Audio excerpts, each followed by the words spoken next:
सेबी ने एफ.एन.ओ ट्रेडिंग के लिए 6 नए रूल पब्लिश किए हैं। आज के इस वीडियो में हम उन्हीं 6 रूल्स को डिटेल में समझने वाले हैं एंड उसके अराउंड बहुत ज़्यादा कन्फ्यूजन है, उसे भी हम क्लियर करने वाले हैं। सो चलिए समझ लेते हैं रूल बाय रूल क्या नए चेंजेस आने वाले हैं। तो फर्स्ट नया चेंज है upfront collection of option premium for buyers. तो अगर आप ऑप्शन बाइंग करते हो तो आपके पास ऑप्शन प्रीमियम जो आप बाय कर रहे हो उतना पैसा तो मिनिमम होना चाहिए आपके ट्रेडिंग अकाउंट में। अभी क्या हो रहा था, कुछ छोटे ब्रोकर्स कोलैटरल के अगेंस्ट वो मार्जिन प्रोवाइड कर रहे थे, तो अब आपके पास उतना मार्जिन अवेलेबल होना चाहिए। तो ये rule technically most of the traders के लिए एप्लीकेबल नहीं है, क्योंकि जो बड़े ब्रोकर्स हैं वो अभी भी यही सिस्टम फॉलो करते हैं।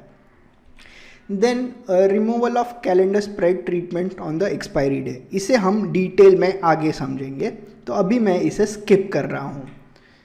Then intraday monitoring of position limits. तो अभी क्या हो रहा है, हम जो ट्रेड करते हैं इंट्राडे में उसका एक मार्जिन रहता है, तो कुछ ब्रोकर्स एडिशनल मार्जिन प्रोवाइड करते थे। तो यहाँ पे एक्सचेंज ने क्या रूल बनाया है, इंट्राडे में वो मिनिमम 4 टाइम्स या उससे ज़्यादा टाइम्स भी वो चेक कर सकते हैं कि जो मार्जिन क्लाइंट के अकाउंट में है एंड जितना उसने ट्रेड लिया है क्या वो with in the margin limits है कि नहीं, क्या ब्रोकर ने ज़्यादा मार्जिन इन्फ्यूज़ तो नहीं कर दिया इंट्राडे में ब्रोकरेज जनरेशन के चक्कर में। तो ये जो वॉल्यूम कर्व करना है, वॉल्यूम को रिड्यूस करना है, उसके लिए ये एक सिस्टम इम्प्लीमेंट किया जा रहा है कि इंट्राडे में मिनिमम 4 या उससे ज़्यादा times randomly exchange client wise check करेगा कि मार्जिन कितना अवेलेबल है एंड यूटिलाइजेशन ऑफ मार्जिन कितना है। Next rule is contract size of index derivatives.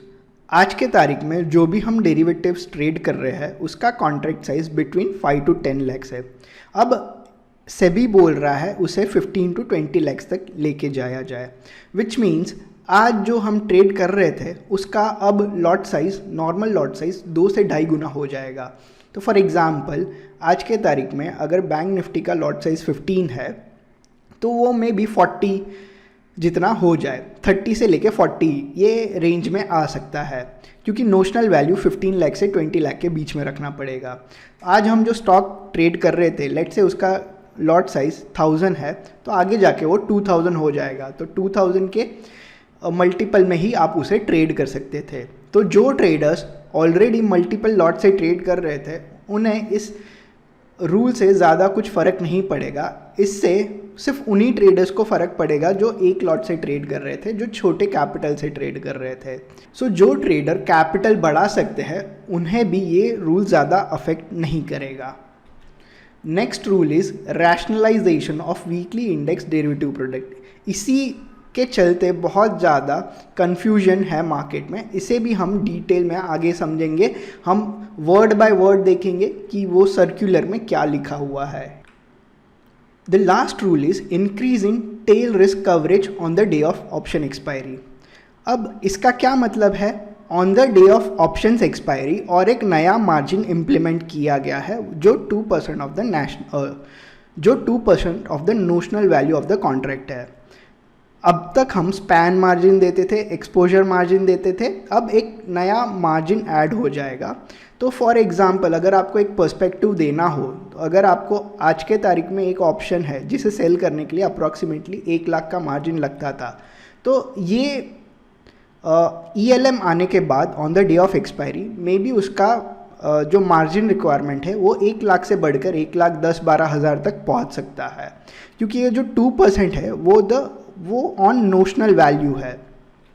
तो 2% से बढ़ा दिया गया है, बट ये इम्प्लीमेंटेशन सिर्फ on the day of expiry किया गया है।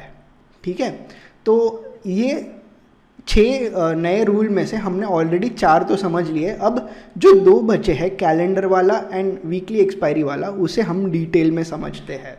तो कैलेंडर स्प्रेड में ये जो नया रूल आया है उसका एग्जैक्ट वर्डिंग पढ़ते हैं। It has been decided that benefit of offsetting position across different expiry shall not be available on the day of expiry for contract expiring on the same day.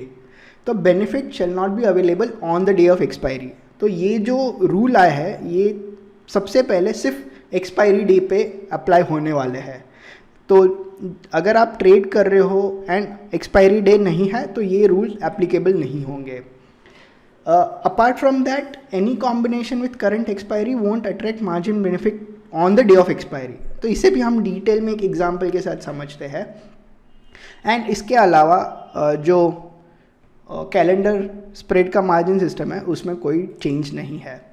तो चलिए समझते हैं। आज 2 अक्टूबर है, ठीक है, और अभी का नियरेस्ट एक्सपायरी 30 अक्टूबर है। नेक्स्ट एक्सपायरी मिड एक्सपायरी 27 नवंबर है एंड लास्ट एक्सपायरी 25 दिसंबर है।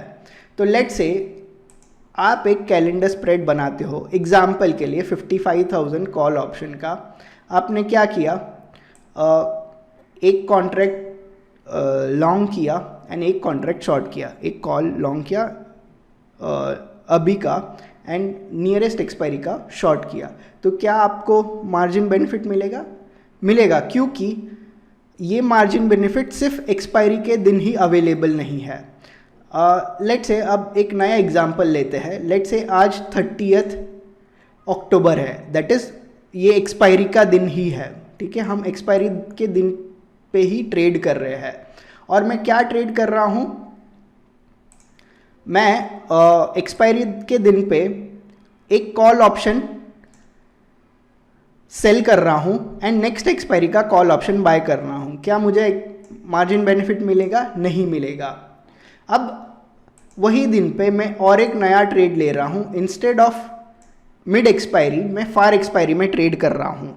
मैं 30 अक्टूबर को जो 30 अक्टूबर का एक्सपायरी है उसका सेल कर रहा हूँ एंड 25 दिसंबर का एक एक्सपायरी का कॉन्ट्रैक्ट बाय कर रहा हूँ। क्या मुझे मार्जिन बेनिफिट मिलेगा? नहीं मिलेगा। बट मैं लेट से 30 अक्टूबर आज है एंड आज एक्सपायरी है, बट मैं क्या कर रहा हूँ, मैं नेक्स्ट एक्सपायरी दैट इज ये 27 नवंबर का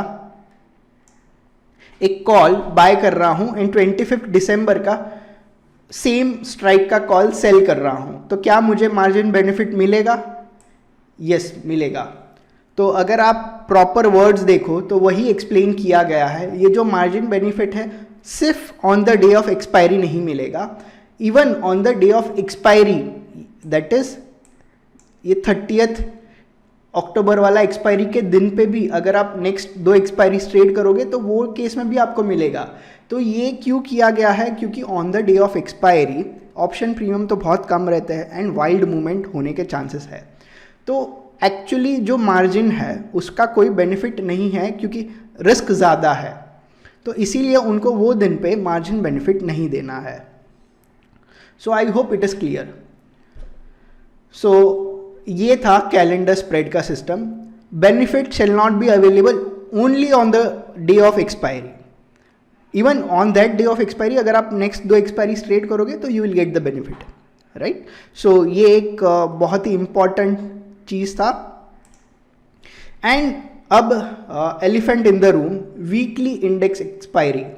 तो सभी लोग बोल रहे हैं कि अभी बैंक निफ्टी बंद हो जाएगा, सिर्फ निफ्टी होगा ट्रेड। तो सबसे पहले पढ़ लेते हैं क्या रूल आया है। ईच एक्सचेंज में provide derivative contracts only one of its benchmark index with weekly expiry, only one of its benchmark index with weekly expiry, which means SEBI consider कर रहा है जितने भी इंडेक्सेस है वो बेंचमार्क इंडेक्स है एंड कोई भी एक बेंचमार्क इंडेक्स एक्सचेंज डिसाइड कर सकता है वीकली कौन सा रखना है। तो ये डिसीजन एक्सचेंज का है, ठीक है, ना कि सेबी का। तो यहाँ पे अब क्या पॉसिबिलिटीज़ है? तो सबसे पहला पॉसिबिलिटीज़ जो सब लोग बोल रहे हैं कि एनएसई डिसाइड करेगा निफ्टी को, बीएसई डिसाइड करेगा सेंसेक्स को। तो मे बी थर्सडे को निफ्टी का एक्सपायरी होगा, फ्राइडे को सेंसेक्स का एक्सपायरी होगा। ये क्या ये पॉसिबल है? या देयर इज़ अ पॉसिबिलिटी, ऐसा हो सकता है। नाउ सब लोग को चाहिए क्या? जो आज के तारीख में जितने लोग से बात कर रहा हूँ सभी लोग ये बोल रहे हैं because it is in the hands of exchange तो NSE बैंक निफ्टी को सिलेक्ट करे एंड BSE सेंसेक्स को सिलेक्ट करे। ऐसा भी हो सकता है। Is it possibility? Is there any possibility? Yes, it is possible, क्योंकि यहाँ पे अभी भी ये जो रूल है कि कौन सा इंडेक्स चूज करना, वो अभी भी लिबर्टी एक्सचेंज के पास है। ठीक है, सेबी बोल रहा है कोई भी एक रखो, कौन सा रखो वो नहीं बोल रहा है। तो ये हो सकता है। एंड कोई तीसरा भी पॉसिबिलिटी है कि कुछ अलग ही हो सकता है। लेट्स से NSE ने बोला कि मैं निफ्टी ही रखूँगा, तो BSE के पास भी तो एक ऑप्शन है, क्योंकि बैंक निफ्टी सब लोग को चाहिए। तो क्या BSE बैंकेक्स को रख दे वीकली एक्सपायरी के लिए? पॉसिबल। अगर मैं BSE का चार्ट ओपन करूं तो लास्ट 2-3 महीने में वो 2000 से ऑलरेडी 4000 पे आ गया है, विच मीन्स BSE ये रूल का बिगेस्ट बेनिफिशियरी है। तो एनीथिंग कैन हैपन जब तक NSE एंड BSE सामने से ना बोल दे कि वो कौन सा एक्सचेंज कौन सा इंडेक्स वीकली एक्सपायरी के लिए सिलेक्ट करने वाले हैं। जो भी लोग बोल रहे हैं उनको भी नहीं पता, तो please don't listen to that noise. NSE and BSE को आने दीजिए, वो ही डिसाइड करेंगे। इवन वो ब्रोकर से भी कंसल्ट करेंगे क्या करना है, एंड इवेंचुअली 1 या 2 हफ्ते के अंदर ये डिसीजन आ जाएगा। तो तब तक, क्योंकि ये किसी को नहीं पता, तो don't believe in any rumours. Okay, यहाँ पे मैं बोल रहा हूँ, इवन आई डोंट नो क्या होने वाला है। तो यहाँ पे जो भी पॉसिबिलिटीज़ है वो मैंने सोच के यहाँ पे दी हुई है। ठीक है, तो जो लोग कन्फ्यूजन क्रिएट कर रहे हैं, मेक श्योर आप उन्हें भी ये वीडियो सेंड कीजिए ताकि उनका भी कन्फ्यूजन दूर हो सके।